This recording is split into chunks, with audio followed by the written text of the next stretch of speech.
So thank you, Joe, for joining us. Joe Kreiter is from the Blue Ridge Area Food Bank, and he's going to be explaining to us more about their services and what they do. And Joe, if you want to introduce yourself to folks, and then we can get started as soon as you're ready. Sure thing. Yeah. Well, hello, everybody. Thank you for having me. Again, I'm Joe Kreiter. I'm from the Blue Ridge Area Food Bank. I've been with the food bank for about 2 years now, and I'm our partner engagement manager for the Thomas Jefferson area. So that means that I work with a lot of our partner agencies. So those are programs like food pantries, shelters, soup kitchens that are providing direct food to people. And I help, manage all of those relationships. Again, I'm really appreciative to be here today. Thanks for giving me the opportunity to talk to all of you and share about our mission and get some good information out there. This presentation, I'm kind of in 3 parts. I'm going to go through the PowerPoint that I have here, which gives some general information, kind of an overview of the food bank, our services, who we are. And then I'm going to go a little bit more specifically into 2 of our senior serving programs. And then the last thing is I'm going to try to take you over to our website just to show you how to look up and see where some local food pantries and other organizations are based on where you're located. So Blue Ridge Area Food Bank we're really committed to our mission and our vision. Our mission being to provide nourishing food to our neighbors in need through vibrant community partnership and passionate public support.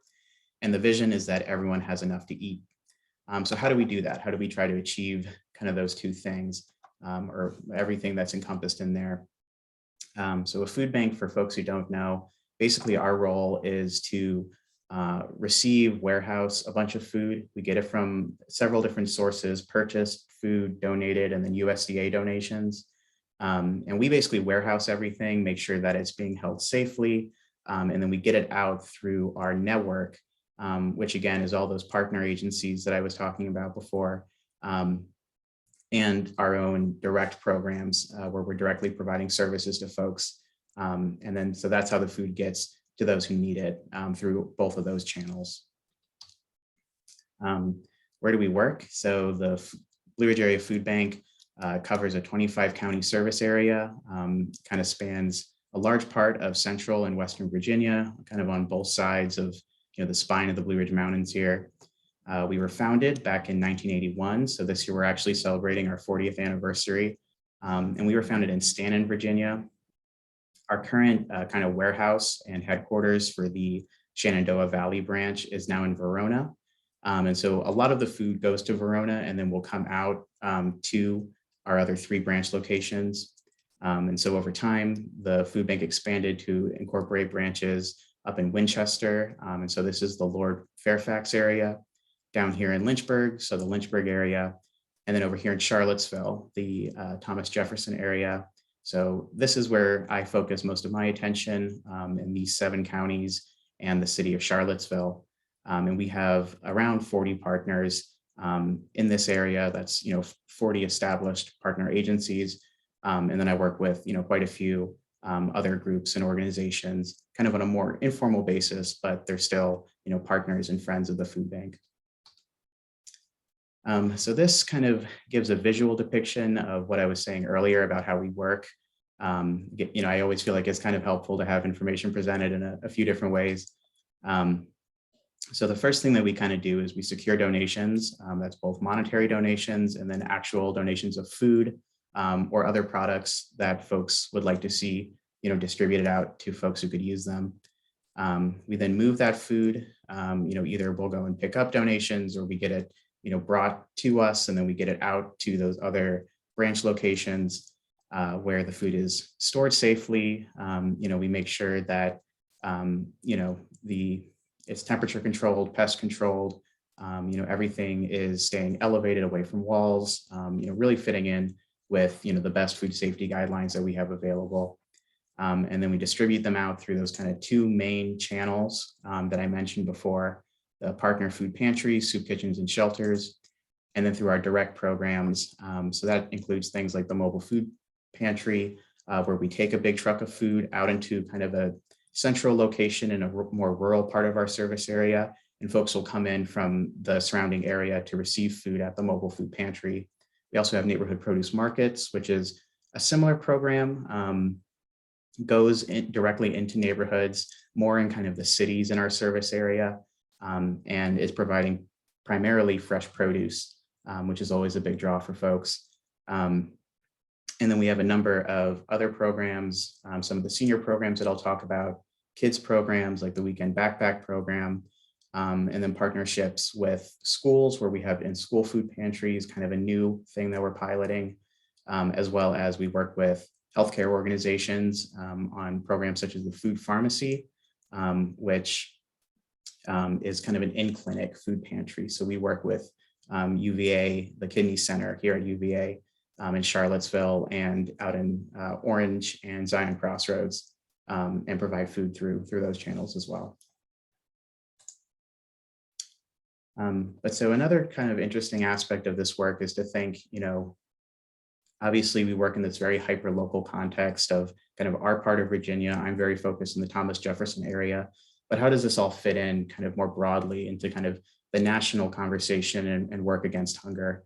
So the Blue Ridge Area Food Bank is a member organization of Feeding America, which I'm sure many of you are familiar with. It's a national network of food banks here in the United States. Important to know that not every food bank in the United States is a Feeding America partner, although the majority of them are. And so there are at least 200 affiliated organizations right now. That number may have increased since this PowerPoint was made. And those 200 member food banks then work through over 60,000 partner agencies. And so there's, work very similar to ours happening all around the country.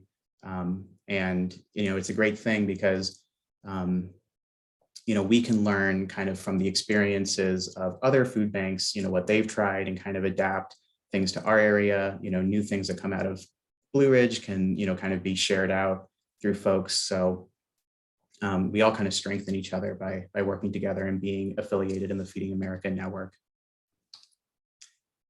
People do like to know pretty often, or they ask about, what happened with the food bank during COVID-19. It's been a really interesting time these last 2 years to work in food banking. I think kind of the, the public profile of our work, I don't think that food banking has ever been more visible to people than it necessarily, has been during the COVID-19 pandemic. A lot of people, remember the images of like the Houston Food Bank where there were, long lines of cars, kind of stretching down the block to get food directly, at the food bank. And just, all the stories about food insecurity that came out during that time. We, things kind of stayed, in some respects, stayed normal for us. In other respects, changed a lot. And so I'll kind of go into both of those. One thing, of course, is early on, the shift to, realizing that people needed PPE. We really got into this mask and sanitizer sourcing game, which, was not something we'd ever done. And of course, the number of people that we served, increased pretty dramatically at certain times.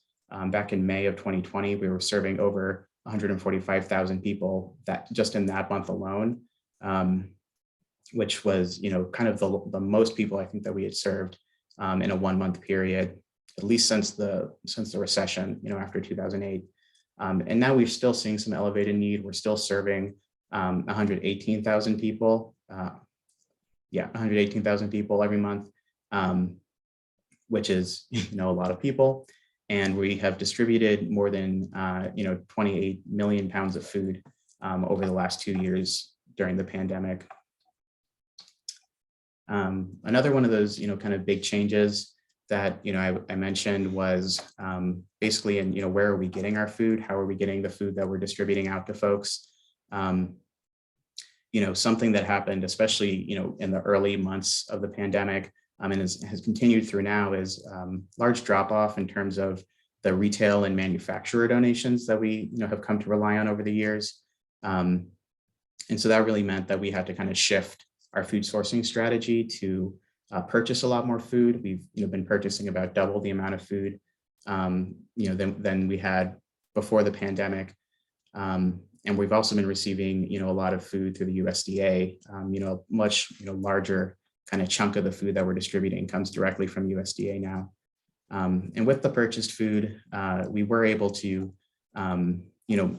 make that kind of significant increase in terms of, the pounds of food that we were purchasing, because, our donors and the community, really did step up quite a bit to support us during the pandemic. And so, because of all that generosity and that support from the community, we've been able to continue to have the food available so that, things can keep flowing the way that they need to give people the help that they need. And another, really important aspect or element kind of our pandemic response is that most of our partner food pantries did remain open. Even in just the state of Virginia, a lot of the local Virginia food banks saw up to about 40% of their networks drop off. And we, at the height of the pandemic, only lost about 3% of our agencies, which meant that we never really had to deal with a situation like what you were seeing out in Houston or some of the other kind of larger urban food banks, because our network kind of stayed open the way that people had expected it to. So they were still able to rely on those organizations that they were already going to for support before the pandemic. And then even the new folks, lots of new people who kind of came into the network for the first time, were still able to get served at those locations. And so didn't have to come directly to us. We did see, longer lines at our mobile food pantry distributions. But, because of kind of the strength and resilience of our network, we were able to really focus on things like how do we get, the most best food out to people that we can during this time? How do we work with agencies to make sure that they're adapting their distribution models to fit kind of a low touch, no touch, need that there was during the pandemic, continues to be. And so a lot of our organizations, for instance, our partner organizations shifted to doing outdoor distributions. So kind of like the mobile food pantry, but just from their parking lot. And you can imagine some of the logistical, hurdles that came with having to make a shift like that. And then, of course, while our partner pantry stayed open, we still continued to, run all of those same programs, like I had mentioned before. So those are the community food distribution programs, like the mobile food pantry, neighborhood produce market, our child and senior nutrition programs, and then those kind of, in school, in clinic programs, such as the food pharmacy that we've been piloting. But so now to go a little bit deeper into the senior nutrition programs, I think that might be, particularly interesting for this audience here at Meals on Wheels. I have two program flyers I'm going to share with you. So the first is, I'm going to actually share the REACH program first. So the REACH program is a BRAFB funded program. We purchase all of the food, and there are no costs that go to our partners who participate in this program. And what it is it's a monthly bag that we'll pack in our warehouse and then distribute out to the partners who are then distributing them to the folks kind of either on their lists or however they run their program. A REACH bag is about 15 pounds of food, all shelf stable, non-perishables. Try to have some good variety in there. So, vegetables, canned fruit, beans, usually some kind of canned meat, either chicken or tuna, cereal and milk, shelf stable milk, of course. So good variety. It is all stuff that needs to be prepared. So not really ready to eat foods. So cooking is generally required, but really good to know that, signing up and enrolling in a REACH program would not jeopardize, any other benefits or services that somebody might be receiving. So such as SNAP, or Meals on Wheels or, any other program. Hey, Joe, I don't mean to jump in here, but did you say you would be sharing a, a flyer or a brochure of REACH? So here's kind of our best flyer that we've got right now. We're working on a nicer flyer like the CSFP flyer, but so I can certainly share this one to be distributed out to folks after the call. Sure, thank you. I just didn't realize what was on the screen versus what, I just wanted to make sure that we weren't supposed to be seeing that right this second. Oh, yeah. Thank you. Yeah.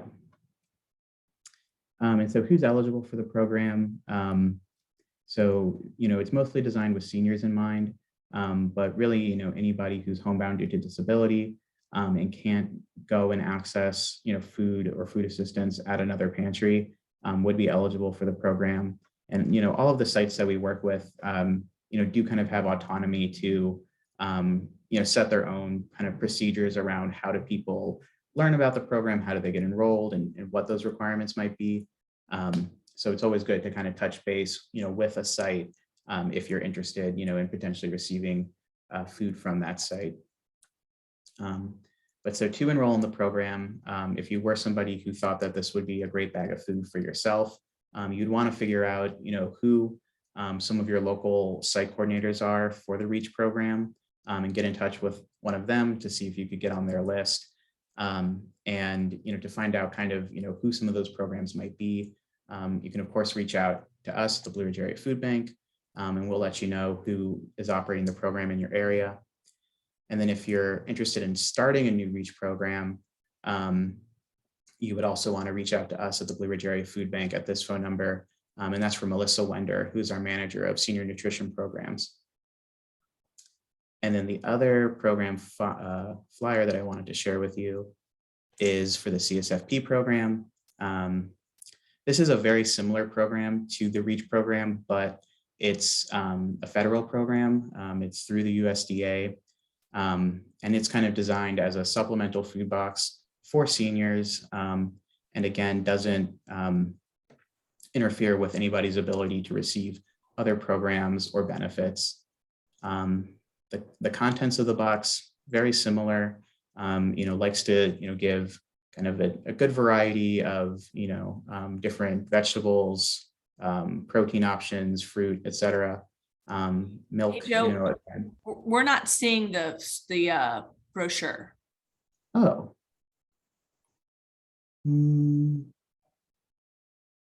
What are you still seeing? We're still seeing the PowerPoint presentation. Gotcha. I'm sorry. That's okay.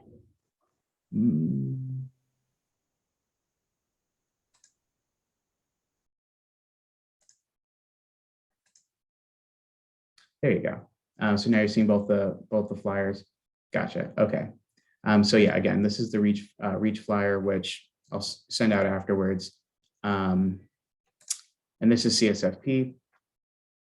So, what I was saying was very similar contents, but the CSFP box is a larger box, whereas the REACH box is about 15 pounds. CSFP tends to be around 25. And it includes cheese, which tends to be very popular with some of the seniors. Because it's a federal program, there are some more stringent eligibility requirements. You have to be at least 60 years of age to receive the box. And you have to have a total household income that is at or below 130% of the federal poverty guideline. And so some examples of what that monthly income would be are listed here. And when you apply, really just when you apply, I don't think you need to bring it after that, but you do have to have some kind of identification, whether that's a license, a utility bill, or something else, just so that the folks who are enrolling you can confirm that you are who you say you are. And again, that's just a federal requirement for the program. To enroll, you'd again want to call the Blue Ridge Area Food Bank, find out who near you is providing the program, and then try to get in touch with them to get enrolled at their site. And if you were interested in starting a new CSFP program, again, you'd want to reach out to us. We are in a situation right now where we have more boxes available to go out to some new programs. So we're definitely looking to expand the program. So if you're interested or someone who's interested, please be in touch. And then the last thing I wanted to share, and let's make sure it actually flips over to that. Are you on the website now? Cool. And so the last thing I wanted to show you guys was just if you were somebody you knew, wanted to find a food pantry in their area that's close to them, and you didn't really know where to start, here's a good place. Go to our website, so that's brafb.org, and then go to Find Help. A couple different resources are listed out here. How to get enrolled in SNAP, Virginia 211. And these resources are available in other languages. So if you wanted to switch to Spanish, this kind of tells you, so it's not the exact same resource, but here's a form, that kind of explains how to access food, how to look up, food in your area. And sorry, there was something in the way, so I couldn't flip back.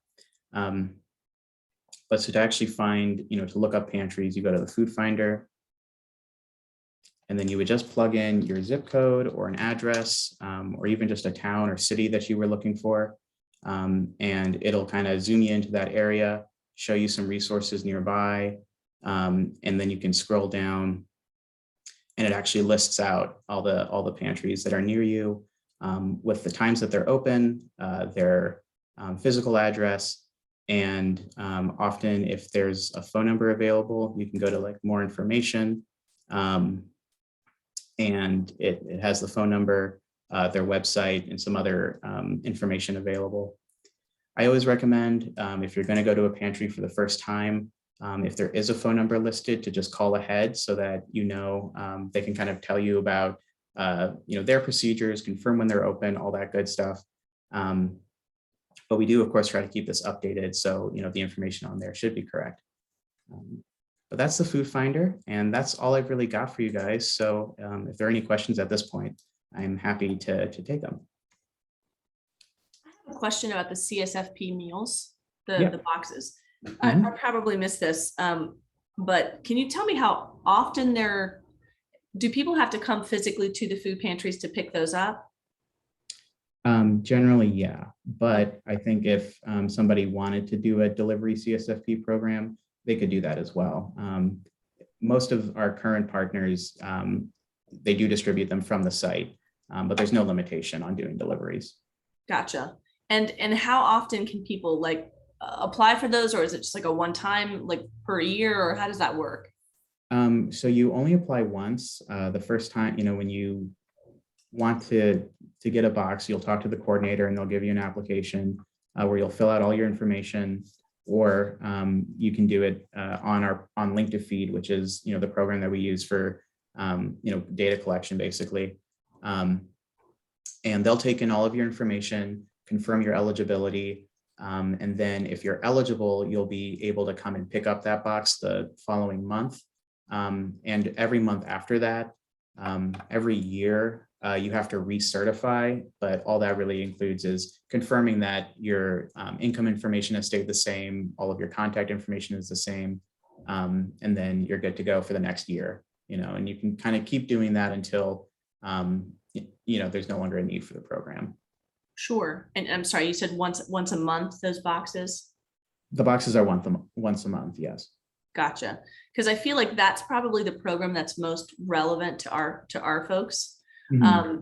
And in my mind, in a much bigger, brighter future, somehow we're having volunteers deliver extra food in addition to lunches. Gotcha. So, Yeah. I like to hear about all the possibilities and ways to get more food to our folks, because they physically more than likely won't be able to make it there to pick them up. But Yeah. how can we envision a way to get food to folks who can't get there? Mhm. And I know there's a way. We just Yes. gotta have to think it through a little bit. So Definitely. this has been really helpful. This is really helpful for me to know all the things that you do. I don't think that my mind reached the scope of what you all reach. I don't think I realized how massive the operation was, really. Yeah, So it's huge. It's a big undertaking. yeah, yes. Yeah. I had one more really sort of specific question. When you were looking at the map for the pantry finder, it looked like the little bags, I'm assuming, on the map were where the pantries were. So it looks like you have one in North Garden, and so you have both the map and the listing. Is that correct? Yeah, yeah. And on the map, so those kind of individual bags pop up when it's just Right. like one pantry in the location. But if you saw like over Charlottesville, there was like a little cluster where there were, I think it had 9 and then another number. Right. And so that just means that if you were to zoom in there, then you would see those pantries there as well. New pantries. But it is listed both ways. Gotcha. Okay. This has been really helpful. Jackie, did you have any questions before we ended the recording? Sort of where you were talking, I wondered, could a family member for our Meals on Wheels people come and pick up those monthly boxes? In Yes, case yeah, we don't have deliverers that are yeah. able to do that for our clients? Yeah, so the way that that would work is you would just need the individual who's receiving the box at some time to verbally confirm that they want to name their family member as a proxy, and then just make sure that their information is in our system. But then, yeah, every month, if that proxy wants to come and pick up, they can do that. That's great for our client. That's a great question, Jackie, because that's good for our client manager to know when she's doing intake with folks to that's a possible another possible resource for them. So that's really good for us to know how that would work and that it's possible for that to work. So I really appreciate your time, Joe. We're going to send this out to all the volunteers. And I think that this is helpful for them to know because we get questions a lot about how we're partnering or what this agency does and what this agency does. So it's helpful for us to hear exactly what you guys do. And it's a lot. Yeah. Yeah, it is. Oh. But it's always great to, yeah, get more information out there. I think, I think a lot of us are kind of in that position where we see each other and we know, that we do things, but it always helps to kind of get the deeper level there. Right. I appreciate just the opportunity to come and share the information. So thank you for that. Well, thank you for all your work. And I look forward to talking to you soon, seeing you at the next Cultivate Charlottesville meeting. And let us know if you have any questions. And if we have questions, we'll get a hold of you. Sure. Sounds great. All right. Thanks so much. Thank you, Awesome. Jeff. Yep. See you guys. Bye.